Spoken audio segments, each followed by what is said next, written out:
views expressed on this program are those of the hosts, guests, and callers, and are not necessarily those of this station, its management, or other advertisers.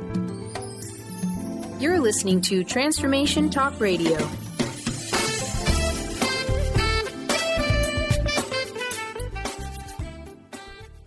Hi, welcome. This is Dr. John DeMartini. This is one of the most amazing and inspiring shows that you can listen into. If you want to be on the edge of your seats, if you want to open up your heart, if you want to expand your mind, and you want to meet incredible people, stay tuned because you're just about to experience a transformative radio show that will change your life. And you're listening to the Dr. Pat Show that's coming up right next.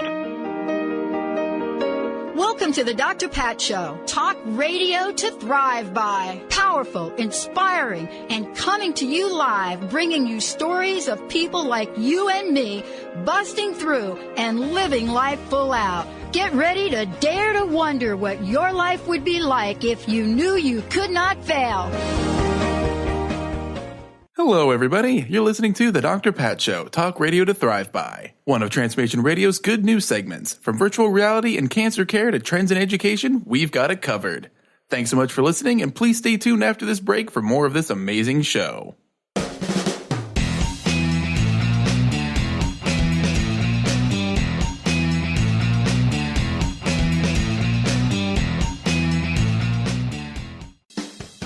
Wow. Hey, everyone. Welcome. Welcome to the Dr. Pat Show. This is Talk Radio to Thrive By. I'm telling you, I got to pinch myself some days because when each of us gets called to do something that we so not thought was in our wheelhouse to do for a purpose that's so much greater than us, we get to show up and shine. If you would like to show up and shine on the Dr. Pat Show as a co-host or sponsor, send us an email to inspire@thedrpatshow.com. Are you traveling most of your day? Do you want to take Transformation Talk Radio with you anywhere you go? Well, guess what? There's an app for that. Just go to the App Store on your Apple device or the Google Play Store on your Android and search Transformation Talk Radio. Catch all of our live shows no matter where you are. Thanks for listening.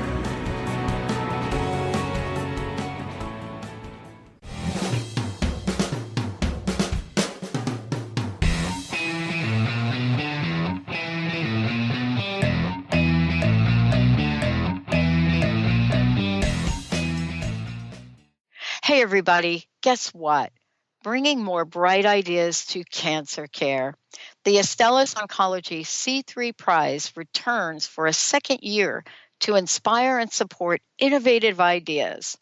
Diane Jooris, 2016 Grand Prize winner of the Astellas Oncology C3 Prize and co-founder of Oncomfort, a Thai health tech company that uses virtual reality systems to potentially help patients manage the anxiety and pain of cancer care. Yeah, this is actually where it's going, tapping into the most amazing innovation we can to help folks suffering from cancer. Mark Reisenauer is also joining us here today, a cancer caregiver and senior vice president of oncology at Astellas. Now, here's what I want to say about each of these folks. They are committed, they are dedicated to blending, or shall we say blurring the lines between people that suffer from cancer and the people that are providing the solutions. Whether it is the body, the mind, or the spirit, today's show is to dive deeply into the innovations that we are now discovering about how to better care for what? People. That's what this is really about. It's about people. Putting all of the dis-ease aside for a moment, in the end, we are all people. We're people that have souls, that have bodies, that have minds, and that have spirits. And so today you're going to hear why this C3 prize is so important and what we can expect in innovations around cancer care, the near future, and maybe even the Star Trek far out future. All right, here are our guests, everybody. Diane Jooris and Mark Reisenauer. Diane, Mark, thank you so much for joining us here today. Here we are. I'm so excited to be talking about you because I got to say, we need more bright ideas to caring for people that are suffering from cancer. Diane, let's start with you if you don't mind. 2016 Grand Prize winner, and I was just telling the listeners about this. But most importantly, I want to ask you personally, why is this so important to you? Why is it that, this prize, winning this prize and what you all have developed, why is this important for patients? I've been spending the last 20 years wanting to make a big difference in the life of people with cancer. I had my dad dying with a bone cancer 20 years ago. And this day, the day of his death, I really decided that I wanted to do something that has a huge impact on the cancer patients community. And then I took another professional life. And 5 years ago, my sister was diagnosed with cancer. And I started working on this project, this On Comfort project.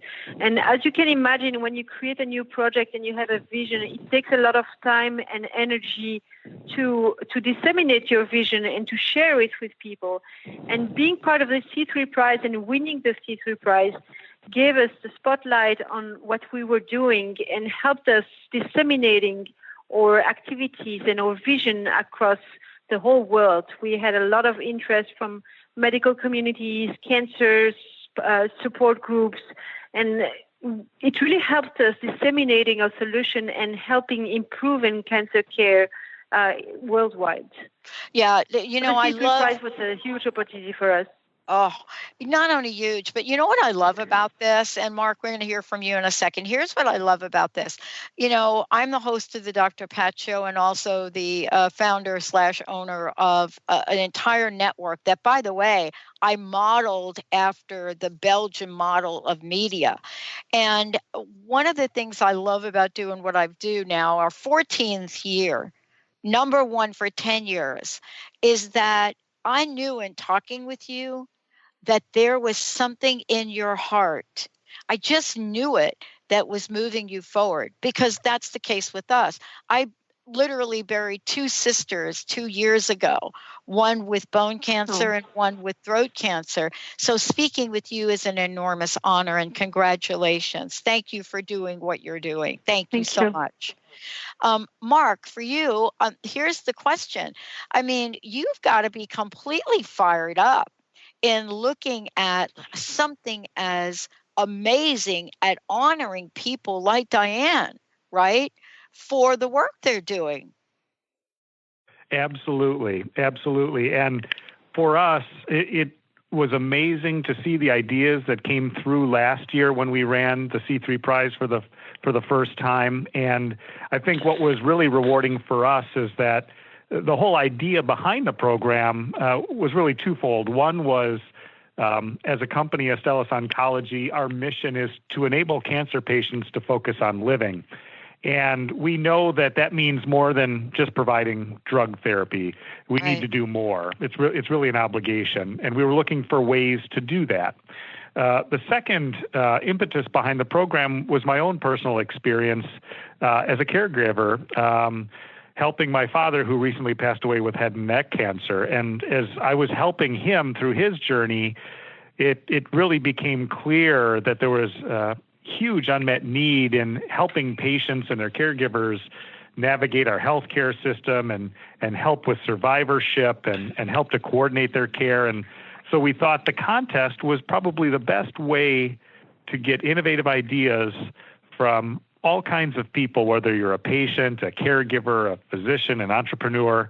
Let's go to the source to get the best solutions. And that was really why this was so rewarding for us, is to see the high quality of submissions that we received. I love it. Diane, I want to ask you this question about what it was like, first of all, for you to submit your application for the C3 Prize Challenge, but also I want to talk with you about what you all have created. I love this idea. Being somebody that was chronically ill for 8 years, I love this idea. And so would you please describe for our listeners what you all have created here? So what we create at OnComfort is a solution that leverages virtual reality technology to deliver to patients a solution to learn how to deal with anxiety, pain, and stress during the cancer journey. Can you imagine that a patient is having an invasive procedure like a breast biopsy? She's sitting in a chair waiting for her biopsy, and she just feels like anxiety is starting to raise and go up, and she doesn't know what to do. In this case, we have a solution where the doctor will put a virtual reality headset on the patient's face and audio headphones, and the patient would just be immersed in a very soothing environment, guided by a therapist's voice on how to deal with stress, with panic attacks, with anxiety. So not only they learn how to reduce the stress, anxiety at this moment, but this is something that they can duplicate afterwards, even without using the technology, thanks to the power of the mind and the brain ability to reproduce things. So we really impact the patient not only at a certain point of the cancer journey, but we know from testimonials from patients that they can reuse this. And it's really empowering the whole patient's community to learn how to better cope with side effects of medication, with anxiety, with pain. Our goal is really to empower them. Well, you know what I love about what you both are saying, and especially about what you've created, is that the body is amazing, isn't it? Isn't the body like super amazing that without distractions, the body knows how to heal? And one of the things that I refer to as a distraction is exactly what you said. The level of stress, the level of anxiety gets in the natural way of the body to heal. And isn't what you have created a way to get the blockages out of the way to help the body heal? Yes, actually, it has been proven by research that dealing with anxiety, managing anxiety, for example, before a surgery, has physiological and biological impact on patients. And that's the whole beauty of the C3 Prize coming from a pharmacological company initiative, is that this prize is really about non-pharmacological and non-medical approaches to cancer. And Astellas got it. They understand that healing is not just about the body and the molecules. It's really about the whole structure that is around the patient, helping the patient getting better. Yeah. I mean, this is also important to have people understand now, too, that this C3 prize is so important, but it's also helped you, Diane, right, with, the organization, the company. I want to hear from both of you on this question. How important is it to encourage people to apply for the 2000? And by the way, I've got somebody that I just can't wait to get this information to him, what he's created. How important would you say it is for people to get in their application for this? Diane, Mark, who wants to go first? Mark, go ahead. Diane. I think it's only the application process is really simple. And when you are at the early stage of your concept or idea, it helps you formalizing where you want to go with your project. It's a kind of first small challenge. It's to fill in this application, which is really made easy by Astellas for new entrepreneurs or new concepts, new ideas. It's not something really heavy. It's something that is straightforward to fill in. And then you have the ability afterwards to when you're selected as a finalist, being an entrepreneur is a long journey, and getting your idea out there is really something that's really challenging because there's a lot of good ideas out there. So being the winner or even the finalist of a prize like the C3 Prize really puts the spotlight on your company, increases your visibility, and gives you huge networking opportunities that will help you growing as an entrepreneur and help you grow your project and improve the clinical care during a cancer journey. what I would add, Mark, go ahead. Yes, thank you, Mark. Sorry. I was going to just add that to what Diane said is that don't be afraid to submit your idea, even if you think it's a small idea. I can tell you that when we looked at all the entries last year, there were a pretty good number of ideas that were pretty simplistic and straightforward, but yet they were very impactful, and nobody had really thought about it before. So again, there's no big idea too big or too small to benefit from submitting to the contest. We'd love to see them all. Well, and this is really important because in the end, what we're really wanting to do here, by the way, is we're really wanting to help save lives, aren't we? Exactly. Yeah. So give us some information if you could. First of all, let's start with you, Diane. How can people find out more about your invention? You're a creator of OnComfort, and give us that information. And then next, Mark, how can we get people to find out on how to apply?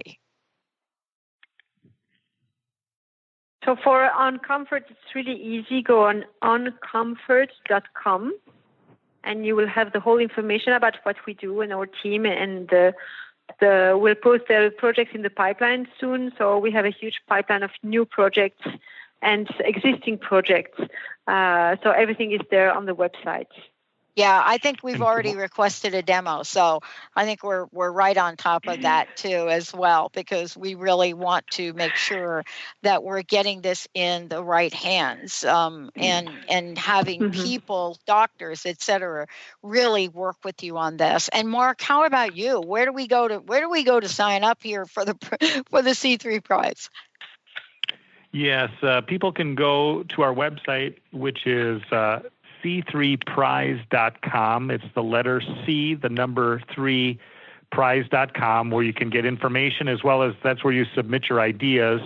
And also keep in mind the way the contest will run this year, we're going to take the top 5 finalists and fly them to Mexico City, where they will pitch their idea in a Shark Tank format during the UICC World Cancer Leaders Summit. And from the 5 finalists, we'll select 4 runners-up. Each of them will receive a $12,500 unrestricted grant, as well as a 1-year membership to Matter, which is a healthcare incubator. And the grand prize winner wins $50,000, the membership to Matter, as well as a business consultation with Robert Herjavec, who is an entrepreneur and star of ABC's television show Shark Tank. Yes. Wow. I love this. I mean, one last question. I know you both got to go. But here's the question. I think this is amazing. I think the world should know more about this. And hats off to you, Mark, for bringing this to the forefront. I want to ask each of you what your personal message is. What would you like to leave our listeners with today? If you would, Diane, then Mark. I would say if you have a dream or a vision, go for it, and don't let anything go into your way. You need to have the will, you have to have energy and tenacity, and with this, you can make a huge difference in people's lives. So I think believing in yourself, in your vision, in your project, in your willingness to make the world a better place is key to the world and to patients' life. Yes, I would agree. I think it's about not only an idea that ultimately you yourself could benefit, but it's the legacy you leave for others that are walking a similar path, and your ability to help those in the future who are going through the same struggles. Wow. Well, I want to thank you both. First of all, congratulations for bringing this forward, and secondarily for having such a gigantic heart. Thank you both. Thank you for having us. Thank you very much. All right, everyone, we're going to take a short break. We'll be right back.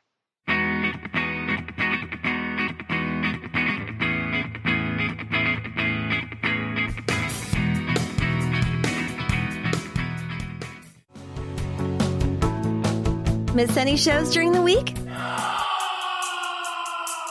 Don't worry, we've got you covered. With the free Transformation Talk Radio app, you'll have access to all of the past week's shows in the palm of your hand. Tune in to Transformation Talk Radio anywhere you go with our free app for any of your devices. Check out our app in the App Store and Google Play Store today.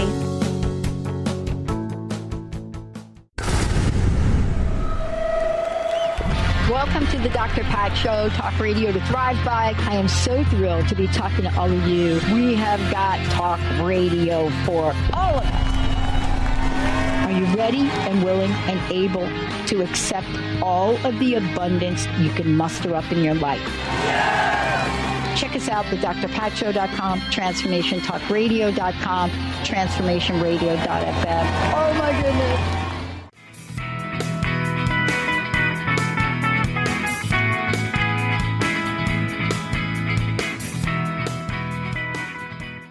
Hey, everybody, what to look for this back to school season.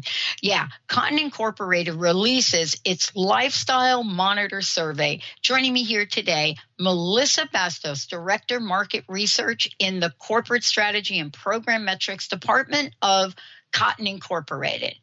Well, here it is. While we all are enjoying the beautiful summer weather, I know we are over here. I know you folks on the East Coast, you've been raining. Shoppers and retail outlets are getting ready. They're getting fired up for all of the back-to-school shopping that's about to happen. So for more than 20 years, the Cotton Incorporated Lifestyle Monitor Survey has kept its fingers on the pulse of consumer behavior and preferences. The vast quantity of retailers and products can be completely overwhelming for shoppers, parents, children alike. So, do you want to know how your back-to-school shopping plans compare with the rest of the country? Today, we're going to talk about what the survey says and, more importantly, what you should be on the aware of and be on the lookout for. Melissa is responsible for the consumer attitudinal and consumption studies, as well as retail assessments conducted in the U.S., China, Latin America, and India, including the Cotton Incorporated Lifestyle Monitor and Retail Monitor Research. So for more than 15 years, Melissa has researched and presented on consumer and retail behavior in over 18 countries. So take your pen and paper out. Here we go. If you're like me, you're thinking ahead. But how far ahead do we think? What are the lifestyles? What are the fashion styles? What are the things that we are looking at moving ahead, looking at this back to school season? Now, if you're like me or like my friends or like my friends' friends, you try to think about this in advance. But the point is this. What is going on in this world? What should moms, dads be aware of?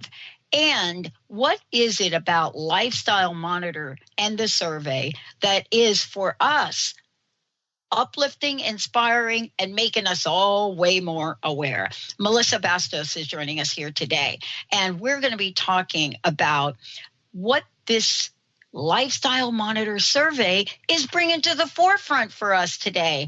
Cotton Incorporated has released the results. They are in.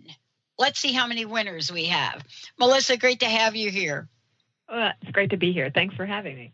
Well, let's talk about this for a minute because, you know, we live in a culture, pop culture, subculture, whatever the culture is, where we look at and have children, maybe even grandchildren, that, you know, shopping is an event. It used to be a necessity, but now it's an event. So you've just released a survey that's going to give us some insights. So we're excited to hear what the survey says, what the results are, and a little bit about what Lifestyle Monitor Survey is about and why you all do it. Sure, absolutely.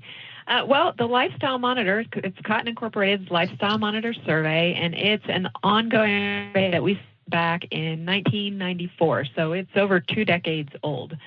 And the purpose of this survey really started as a way for us to understand the end consumer and what products were important to them, what was important to them when they were buying clothing mainly, because for cotton, the largest end use for cotton is clothing. And so we wanted to understand what it was that consumers were looking for, how they were using it, and, any information we could have to really have a great outreach in what we shared with the end consumers, but also what we share with the industry, brands, and retailers, so that we can help them or educate them on what it is the consumers want and need in their wardrobes when they're looking for products to buy. So here's the question. So we talked about...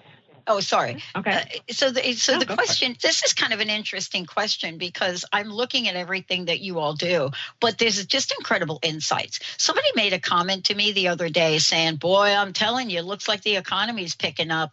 I'm going to have to increase my back to school budget. Now, is that true or not? Well, I can say if we look at some just overall projections that are available out right now, we can see that they are expecting an increase of about 4%, is one of the projections I was reading recently, of back to school overall spending. So that would include everything that consumers are shopping for. In our survey, out their clothing purchases, and what we see is that there's just a slight uptick. It's a little more flat if we see what they plan to spend on their clothing overall. But we do think that overall this will be a positive back to school season for the brands and retailers and for the consumers out there shopping. Yeah, here's a question, because I have some friends that say, we got to get it done. We got to get it done. We got to go get the shopping done. We got to just get it done early. Let's get ready. I have some other friends that say, nope, I'm going to wait till after school because I'm going to get the sales. So what are some of the patterns? Do people shop early? Do they wait till after? How does this play out? Well, there's a little bit of a mix, but the majority of consumers, about 68%, say they like to have everything wrapped up before school starts. So they want to have all the clothes in the closet washed, ready to go before their children hit school for the first day. But like you said, there's about a third of consumers that they're like, I'm going to hold back a little bit on some of the purchases because I feel like maybe a better deal is going to come my way after the first day of school. So maybe I'll get a little bit cheaper price on a few things out there. So we have a little bit of mix of both, but most try to get what they need before the first day of school. Let me ask you this question, what were some of the surprises for you? I know that this is part of what you get completely immersed in year after year. But are there any surprises? Anything you said, that's interesting?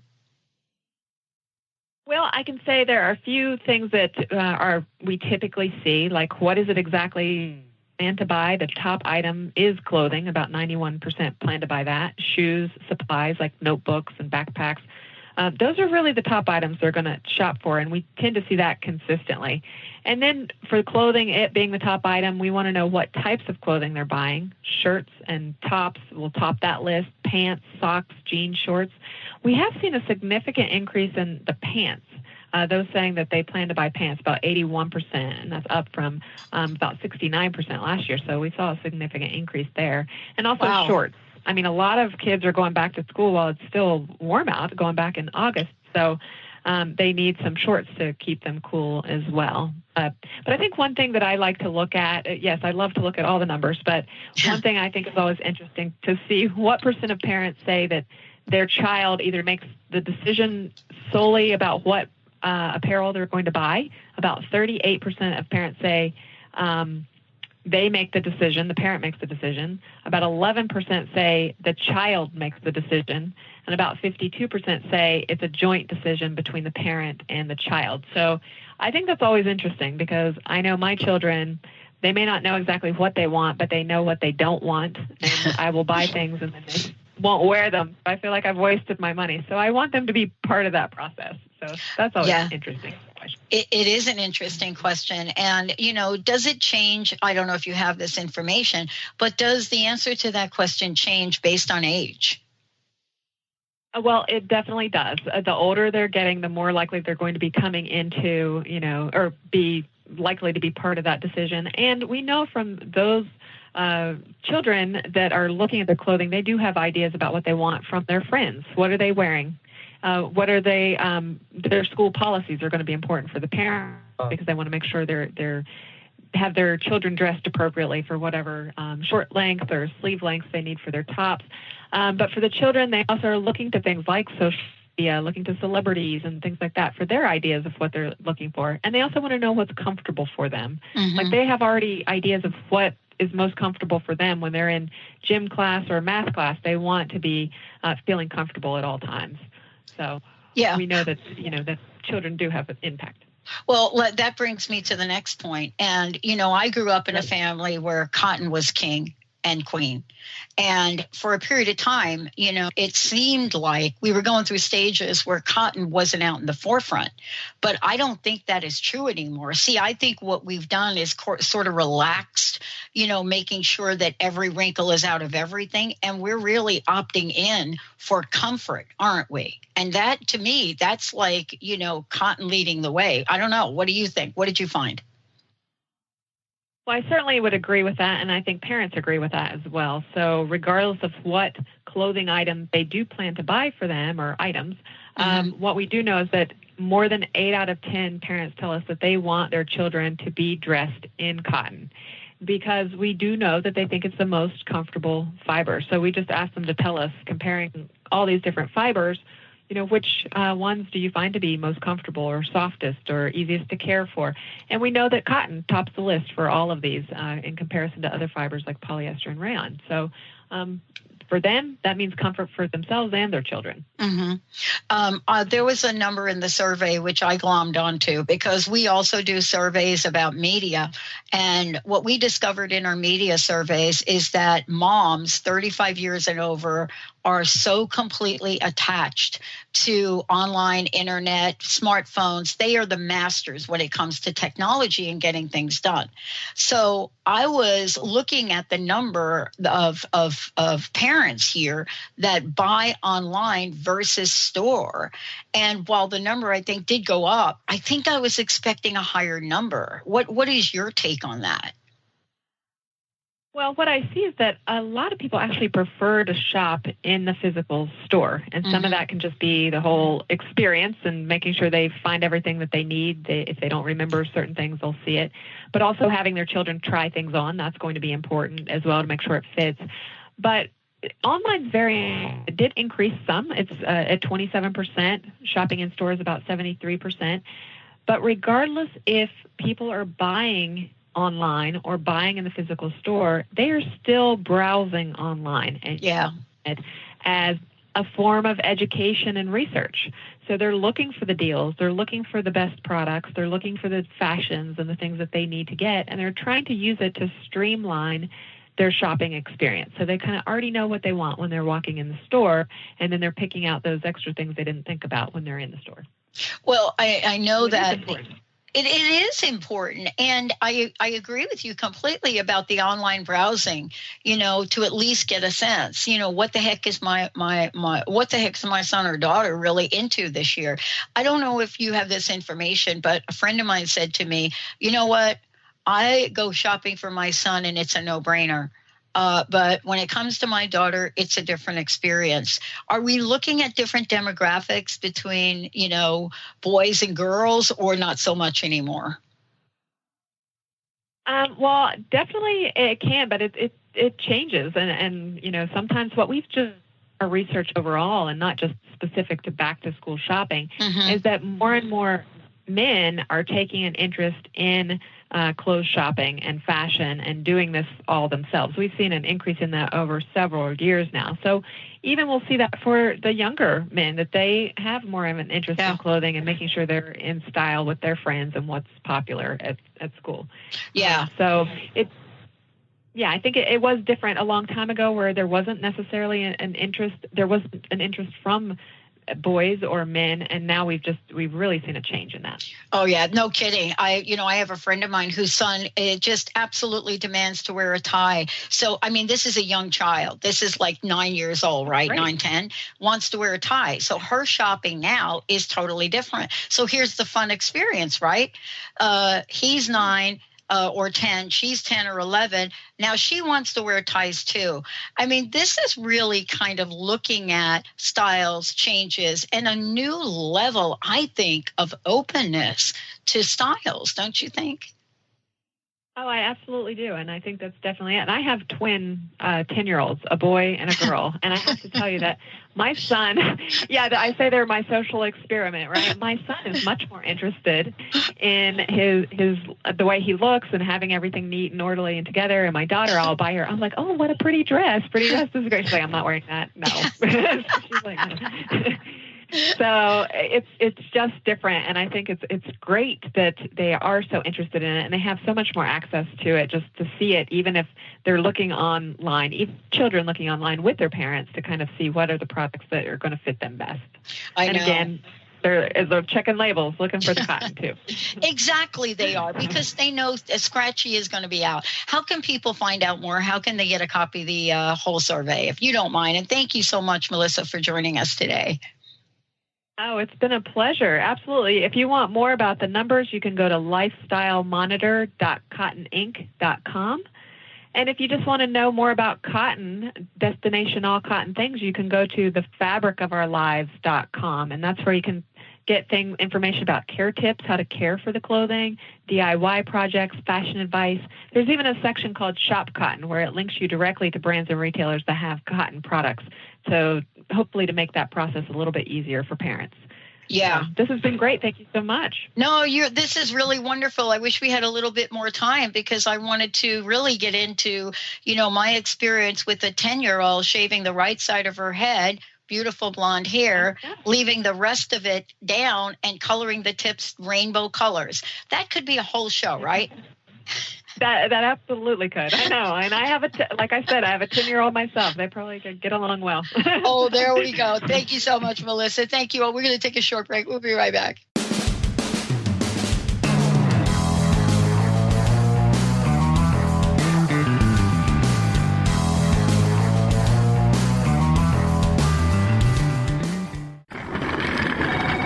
Listen while you work.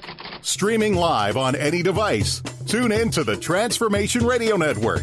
Visit transformationradio.fm. Did you know that all of the shows on the Transformation Radio Network are available as podcasts to stream or download? Really? Check us out. Go to transformationradio.fm. We have business shows, spiritual shows, energy healing shows, and pretty much everything in between. Something for everyone, guaranteed to inspire, educate, and transform. We are transforming the world, one listener at a time. Take us with you on that morning commute. Download your favorite podcast from the Transformation Radio Network. Just visit transformationradio.fm.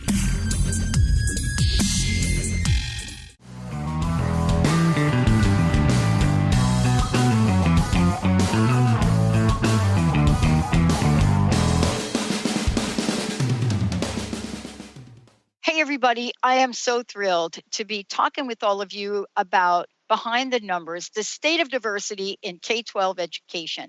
New Schools provides comprehensive data on diversity, equity, and inclusion. Consider it DEI. And this is in the education sector. Joining me here today is Frances Messano and Xiomara Padamsee. And what are they talking about? Well, they're one is managing partner, Frances, at New Schools Venture Fund, and Xiomara is a partner with Bellwether Education Partners. Both of them have been in the business of looking at diverse leader strategies and how to bring to the forefront new level of awareness and information.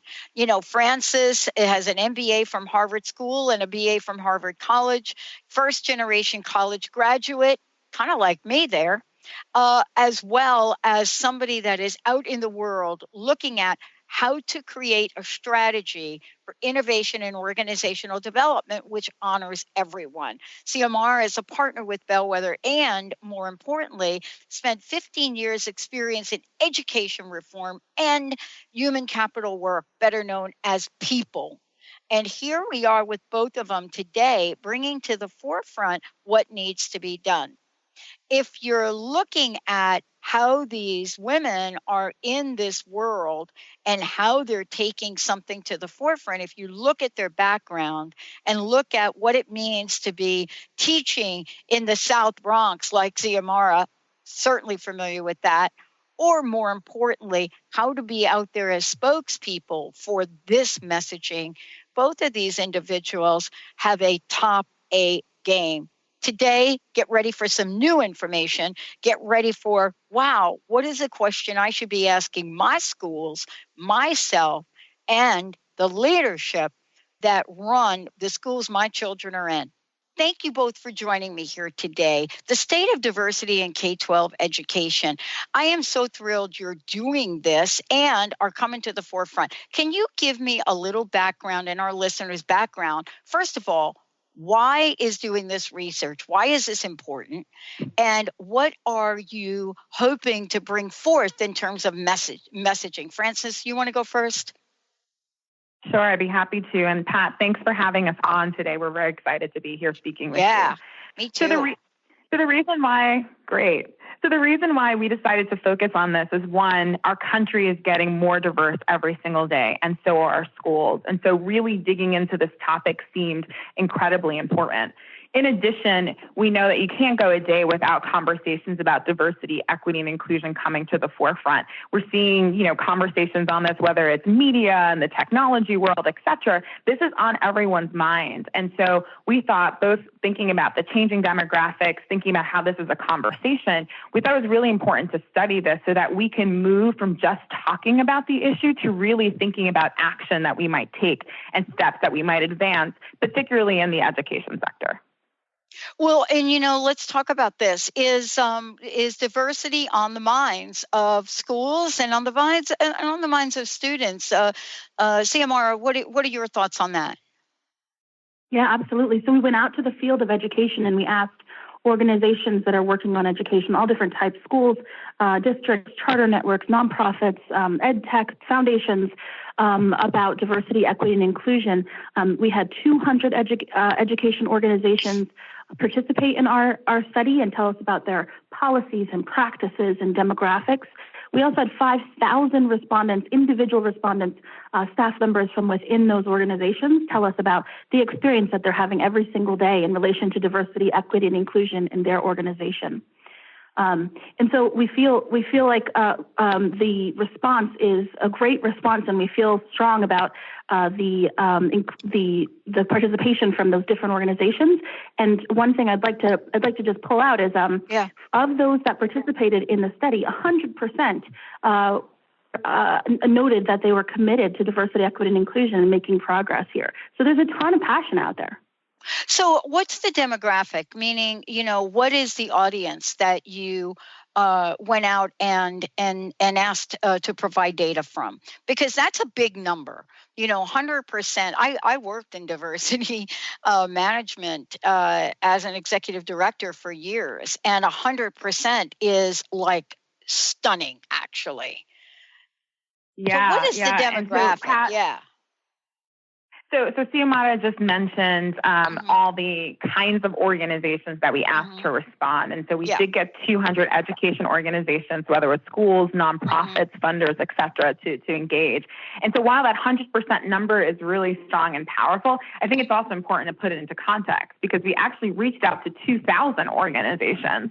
And so only 10% of the people we reached out to responded. So while 100% of the respondents are committed, we only had 10% of organizations actually tell us about what they're doing. And so a fun fact for you is that there was like an additional 200 education organizations that opened up the survey and tried to take it. But once we started asking them questions about what they're doing today, our hypothesis is that they stopped because they're actually not focused on this in a deep way. So on one hand, we're encouraged by the commitment. On the other hand, we see that there's a lot more work that needs to be done. Yeah. And, that's why I asked the question, because, my experience is exactly like you just indicated. The people that are working on it are going to take the survey. The organizations that are not working on it or not. But, my question to you is, given that the survey has been taken, what are some of the aha kinds of results? What are some of the things that the survey will tell us of what we're doing really, really well and what we could probably use a B12 shot doing better? Absolutely. So there were some fascinating findings. One of them is that while our schools are becoming more diverse every day in terms of the student population, education leadership is not keeping pace. So the ratio of Black and Latino leaders versus students remains unbalanced, and that gap actually increases as you move up in seniority within education organizations. We talked a little bit about the passion of those who did respond to the survey and the commitment, but leaders in education are struggling to translate that passion to outcomes, and often we found they just don't know where to start. They're trying lots of different practices, 47 in fact, and there's tons of room for improvement in terms of knowing which of those practices are most helpful and will most enable leaders to move forward, more aggressively. But organizations that are making progress here are seeing it pay off. So that's a really promising finding that we're excited about. Those organizations that are more diverse, equitable, and inclusive, so their staff are experiencing a sense of belonging and a sense of fairness, and they have made progress on their demographics, we actually find that those staff are more likely to stay. They're more likely to recommend their organization to others. They're more satisfied. And within those organizations, people are seeing links between their diversity, equity, and inclusion work and stronger educational outcomes for students. Yeah.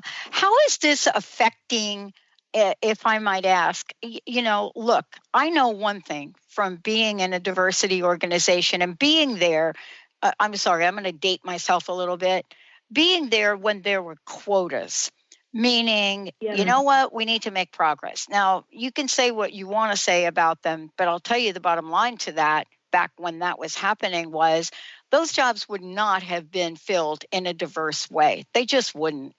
And so the question that I would like to ask both of you is, what kinds of things would you like to see organizations do better to open up the field, to understand and appreciate people? And what I mean by that is, we threw everything upside down and we threw a diversity fair, which was a on-site fair where different people from different cultures brought food. I mean, it was, despite all of the failures, that brought people together. So can I ask you, what are some of the innovative things that you think work?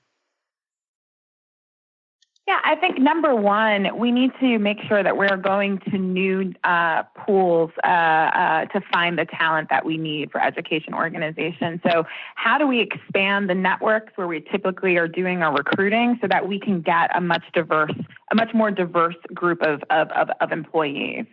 So I think that's one major area where there could be focus. I think another is, how do we actually develop and support leaders differently once we have them in our organization? A lot of times what you find is people are doing a really great job of getting diversity into the organization, but are not making sure that they're keeping those diverse folks, there, and you have a revolving door effect. So by really focusing on practices that are focused on inclusion and equity, basically the plain way of saying that is creating an environment that seems fair, where people think regardless of who they are, they have a chance to advance, a chance to get development, that their opinions matter, and they see a pathway for themselves. Like, that is the way for us to really create environments where that diversity is sticky. And a lot of that comes down to organizational leaders prioritizing this and incorporating it into all the work that they're doing, as opposed to making this a side initiative, something you kind of do as you're saying, like, okay, let's have a fun staff activity. It has to be more robust and more integrated than that. Yeah.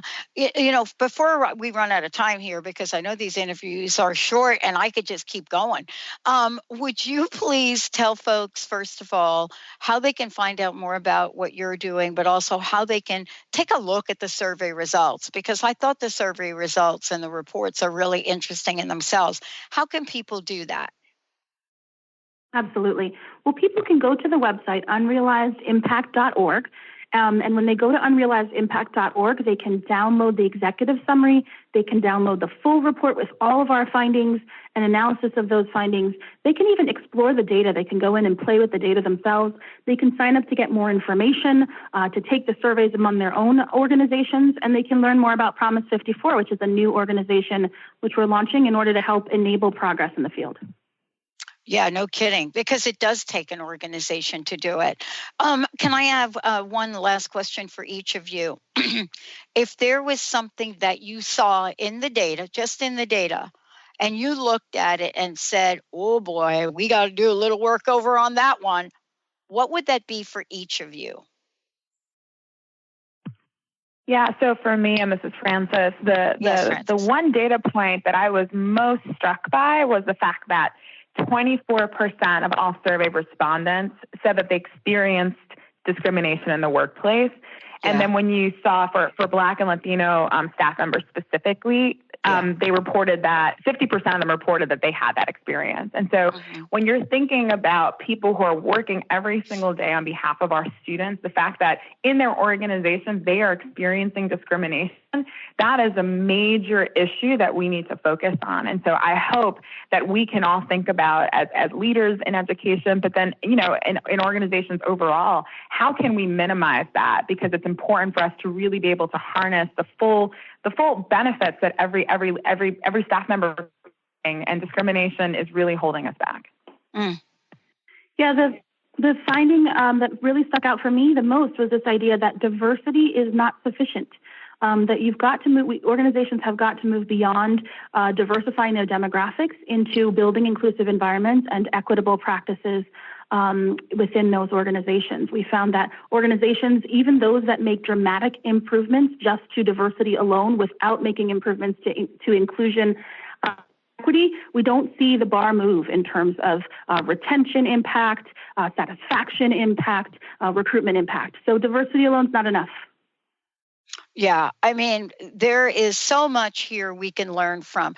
In the end, isn't the takeaway from this how we act and behave as leaders, let's just say leaders, how we affects ultimately the people we're in front of, children, and the messaging in that. I mean, isn't that really why we want to look at this in some way?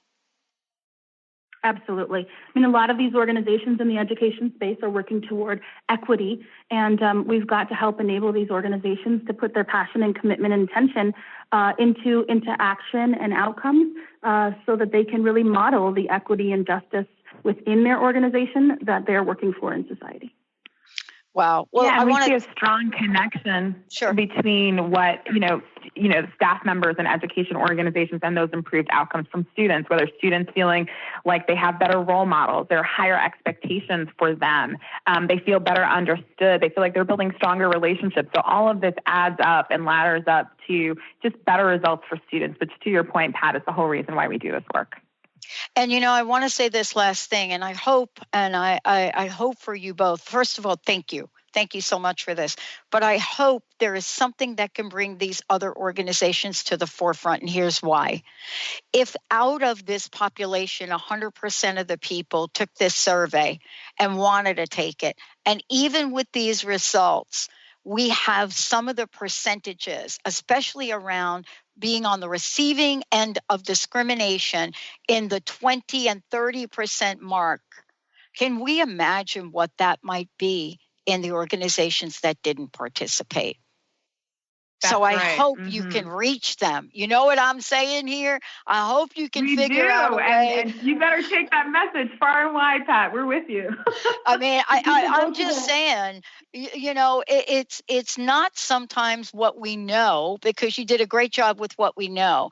It's in what we are not willing to get at. It is the silence sometimes that is so deafening, don't you think? Right. The real gaps.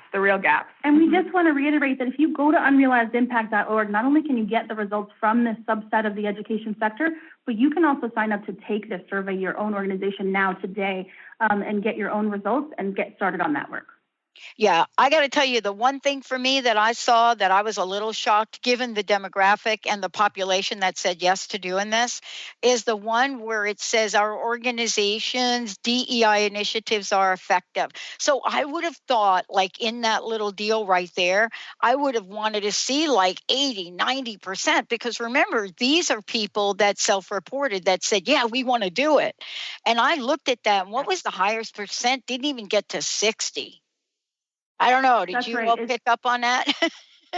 Yeah, I think we found that pretty shocking too. It's this idea that organizations want to make progress. They're intending to make progress, but they don't know how. They don't know where to start, and so they're doing lots of different strategies, and many of them are perceived as ineffective.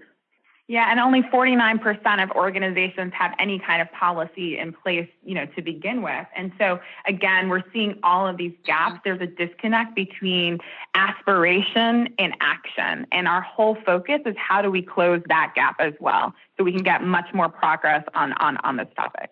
Well, I can give you the answer to that. What's that? It's called perspiration. You got to work at it. Yes, indeed. That's right. So you need a strong commitment. You gotta, I'm telling you, this stuff. But you've created a level of awareness. Without awareness, people don't have a target. Thank you so much for all that you all are doing. Thank you so much. Well, thank you for the time. Thank you, Pat. We appreciate it. And much more, everybody. Here, we're going to take a short break. Unrealizedimpact.org. Check it out. Do a little comparison. And by the way, why don't you go ask your organizations what they're doing? We'll be right back.